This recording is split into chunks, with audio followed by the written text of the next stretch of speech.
दोस्तों, एक फूल बेचने वाली लड़की अयोध्या में अपनी टोकरी लेकर फूल बेचने जा रही होती है।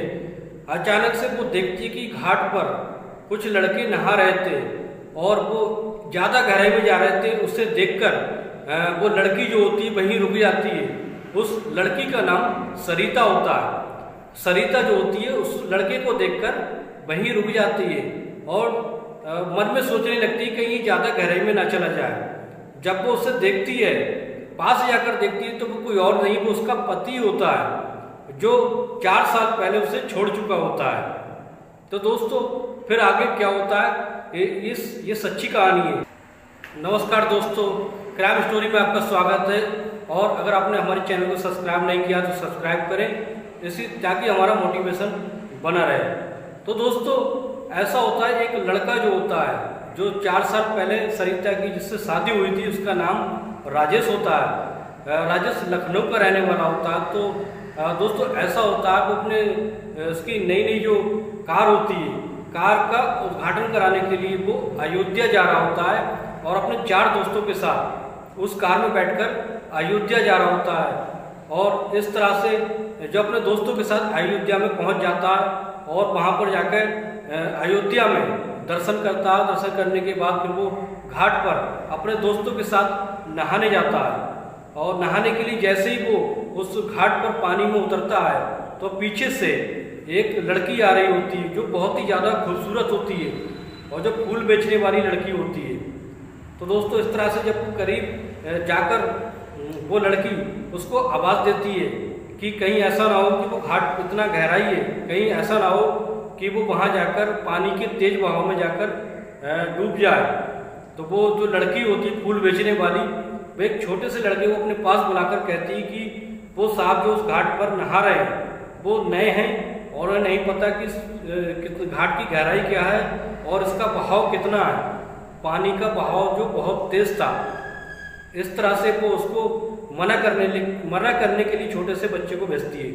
वो बच्चा जाकर वहाँ पर राजेश और उसके दोस्तों से कहता है कि साहब यहाँ मत नहाओ, यहाँ बहुत ज़्यादा गहराई है, आप पानी का बहाव भी तेज है, तुम डूब सकते हो।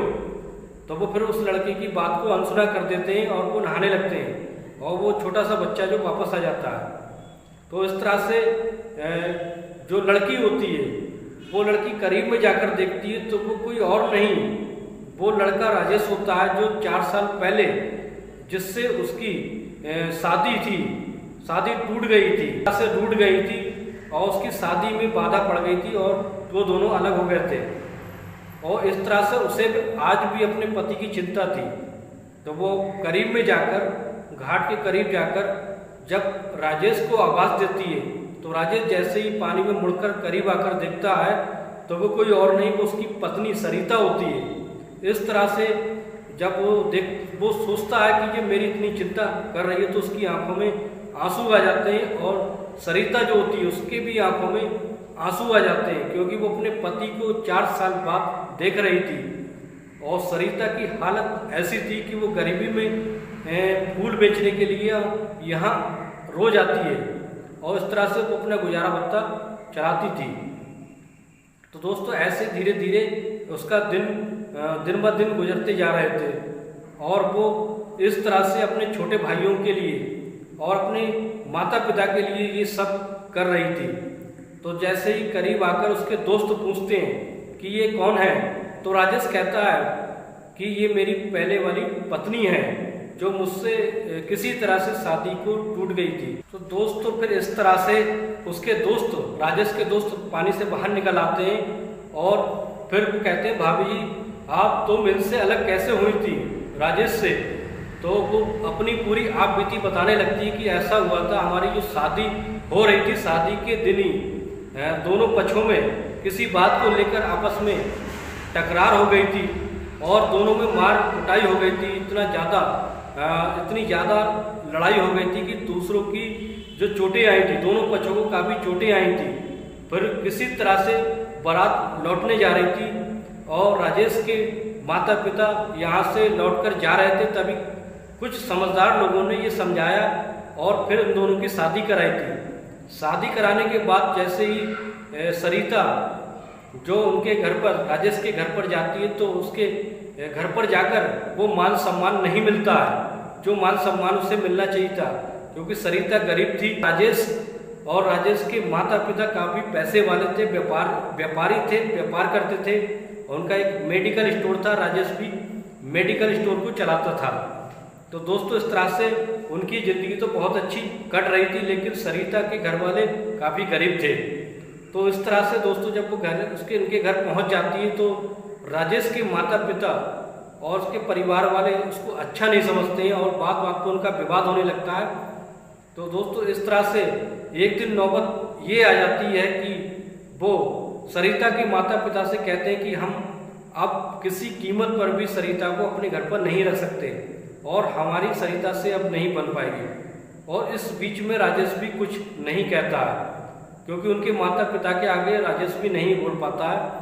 फिर इस तरह से सरिता के माता पिता बहुत विनती करते हैं, ये सब गलत है और ऐसा नहीं होना चाहिए, लेकिन राजेश के माता पिता इन सब बातों पर नहीं मानते और उन दोनों को अलग कर दिया जाता है। उसके बाद सरिता के घर पर जो होता है, परिवार में कोई कमाने वाला नहीं होता है। उसके पिता जो बूढ़े होते हैं और कुछ दिन बाद उनका इंतकाल हो जाता है और सारी जिम्मेदारी सरिता पर आ जाती है। उनके जो छोटे छोटे भाई होते हैं उन्हें पालने की जिम्मेदारी उसके ऊपर आ जाती है। फिर वो इतनी ज़्यादा टूट जाती है, परेशान हो जाती है। और राजेश जो होता है वो अपना कारोबार कर रहा होता है, उससे किसी बात की कोई दिक्कत नहीं होती है, लेकिन सरिता के ऊपर दुखों का पहाड़ टूट जाता है। तो इस तरह से सरिता जो होती है फिर वो किसी काम काज को करने की सोचने लगती है।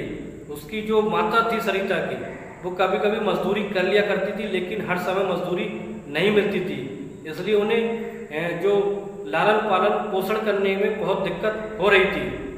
तो एक दिन ऐसा होता है कोई बात कर रहा होता है कि अयोध्या में फूल बहुत महंगे बिकते हैं, अगर यहाँ से कोई ले जाकर फूल अयोध्या में बेचे तो उसकी अच्छी खासी कमाई हो जाएगी।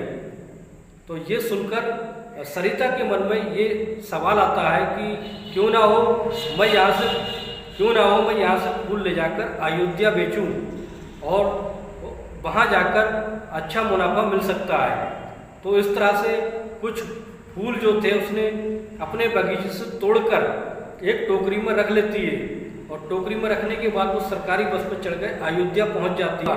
वो अयोध्या फूल लेकर जाती है तो काफ़ी देर हो चुकी होती है, लेकिन फिर भी उसके फूल 15-20 किलो फूल जो होते हैं वो बिक जाते हैं, उसमें ही उससे अच्छा मुनाफा हो जाता है। इस तरह से उसके दिमाग में यही आता है कि और फूलों का कारोबार करूं। तो सरिता फिर अब उसका भाई जो छोटा वाला होता है वो लगभग 15 साल का होता है, वो लगभग मंडी जाता है, मंडी जाकर पता करता है कि फूल कहाँ बिकते हैं और फूलों को पता निकालता है। फिर वहाँ से 20-25 किलो फूल की टोकरी ले आता है और इसी तरह से सरिता रोज फूल बेचने के लिए अयोध्या जाया करती थी और उसके शाम तक उसके फूल बिक जाया करते थे। उससे लगभग 1000 रुपये की इनकम होने लगी थी डेली के हिसाब से। अब सरिता अपने घर का जो गुजारा भत्ता करने लगी थी उसमें उसका भाई भी साथ देने लगा था। सरिता तो बहुत ही खूबसूरत थी, लेकिन वो ऐसे रहती थी जैसे कोई सामान्य रहता हो, जैसे कोई गरीब रहता हो, ताकि उसकी तरफ कोई और लड़के नज़र ना टिकाएं या उसकी तरफ बुरी नज़र से कोई ना देखे, और अपने भाई को हमेशा अपने साथ रखती थी। तो दोस्तों फिर एक दिन ऐसा होता है, फिर धीरे धीरे उसका कारोबार बढ़ता रहता है, 20 से 25-30 किलो फूल बेचने लगती है। तो इस तरह से सरिता जो होती है वो अपनी कहानी सुनाने लगती है। जब ये बात जब राजेश के दोस्त सुनते हैं तो उन्हें बड़ा दुख होता है कि ये तो बहुत ही गलत हुआ भाभी के साथ। राजेश, तुमने बहुत गलत किया, क्योंकि तुम इतनी अच्छी सुंदर बीवी को कैसे छोड़ सकते थे, ये तुमने मुसीबत में छोड़कर अच्छा नहीं किया। फिर वो कहते हैं भाभी तुम मेरे साथ चलो और हम राजेश के घर जाकर इसके माता पिता को समझा देंगे, आज से तुम वहीं रहना, तुमने मेहनत मजदूरी जो बहुत कर ली, अब तुम अच्छी ज़िंदगी काटना। और इस बात को सुनकर राजेश की आंखों में आंसू आ जाते हैं और सरिता की आंखों में भी आंसू आ जाते हैं, क्योंकि उन्हें अब भी कहीं ना कहीं उनके मन में एक दूसरे के लिए बहुत ही प्यार था।